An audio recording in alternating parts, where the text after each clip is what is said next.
虚空法界隔音之谜第3期。大家好，书接第2期。灵魂决定主动放弃此角色的肉身，挣脱小我价值观与逻辑思维的绑架，表现为以下几种形式。1. 病逝。载具内能量的流动长期紊乱，并形成漩涡与扰流。当流经以太体的能量被扭曲时，自身磁场便会紊乱，以太体为蓝本的肉身便会此起彼伏地出现物理或生化的病变。药物与医疗只能改善一时的症状，但无法释然患者内在纠结的心灵状态。生命的能量逐步枯竭，机体严重损坏，在长期的慢性病煎熬后病逝。2. 天灾与事故。在战争、天灾、事故中所谓意外死亡的人，多数是因为有这个人生计划，才会选择投身灾祸的时代与这个区域，并参与这个流程。灵界不遵循单向线性时间，对于我们所谓的未来，在灵的认知中都是已成就了的当下。如果他不想触发某一经历，绝对没有可能意外进入这一场景。所以在灵性觉醒后看人生历程时，眼中再没有偶然与意外。3. 自杀。自杀也分为2种，但都是自由意识的决定，区别在于这个决定来自灵魂的编排还是小我的偏执。如果助缘者是演绎一名自杀者，让这个行为去撼动周围人对生命历程的思考，引发反思的觉悟。选择这样激烈的方式退场，用明确的信号引爆戏剧冲突的巅峰，让家人与观众在强烈的感官冲击和心理激荡下，回眸过往与思考人生，开始探讨，直面灵魂。但如果是因小我的偏执，那就是怯懦与退缩的逃避，不愿面对艰辛的人生历程，不想担负责任与压力，不能应对自己的人生课题，在进取、坚守、转变、退却中选择了逃避，一了百了的想法成为鼓励自己解脱的心声。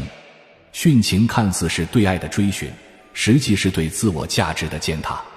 当失去所爱后，世界就没有了生机，偏执地把所有都聚焦于某人某物上，倾尽所有的去守护。或许在文学作品上是值得讴歌的罗密欧，但这行为只能说明自杀者被小我的情感绑架了载具，因为灵魂视角知道朱丽叶只是假死。所以2种自杀者的灵魂面临的终因环节将截然不同，后文详尽分析。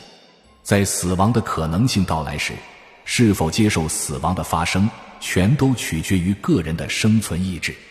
即在灵魂脱离开身体后，会遇到一次与高我意识的连接，这时高我会问，你是否还有未达成的心愿与功课？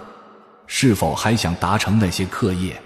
如果你的不甘与如果足够强烈的话，死亡过程会被终止，身体意外地被抢救过来，甚至那些致死的灾祸对你仅仅造成了非致命的伤害。选择接受死亡的人也不是对家人绝情，而是他们累了，或剧情需要退场了。有些已经活明白的了的人也会懒得再回来混日子。那些起死回生的人物都是来促使后续的剧情得以展开的，是一种助缘的举措，推动自身和他人的故事进入人生的下一个篇章。当载具停机后，灵魂会从载具中脱离出来，而灵魂从肉身的哪个位置离开载具，是这个灵魂当下自身频率的写照。脱离的位置通常是在7个脉轮中的某一脉轮点处。这个过程显示出灵魂此生所关注与达成的意识频率在哪个层次上。灵魂本身没有重量，但有体积和电磁属性。当一个载具承载数个灵魂时，他们会依次从自己占据的不同能量中枢脱离出来。一个主体多个客体，脱离出来的灵魂，其本体是一分硬币大小的光球，内有精致复杂的蜂窝样结构，肉眼不可见。它可依据自我心念投射出一个身体轮廓来，服饰、容貌、发型甚至行动模式、肢体语言，都依据他对自己的固化认知或内在认同，用意识投影生成。灵魂自身意愿显化出来的形象，有时可以被灵媒直接观察到。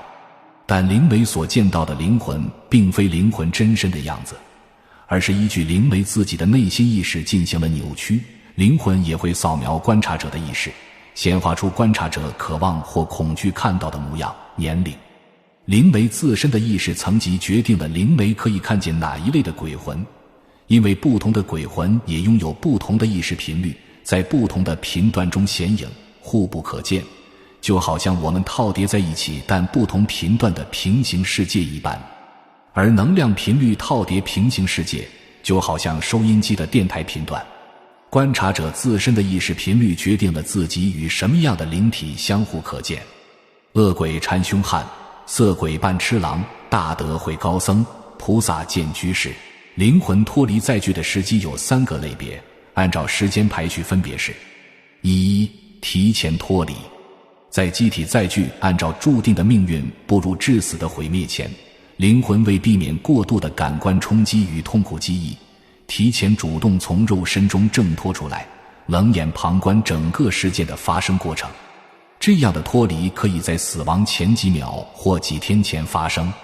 没有灵魂的载具表现出极差的交流性，匮乏灵动的活力，但有简单的逻辑思维和基础生存本能。其只维持最低限度的载具、自我意识和维生系统运作。民间说这样的人是掉了魂。世界上存在着大批的 NPC， 他们是这个时空故事中原本鲜活生活过的人物，但在以你为核心展开的世界中，他们只是背景路人甲乙丙。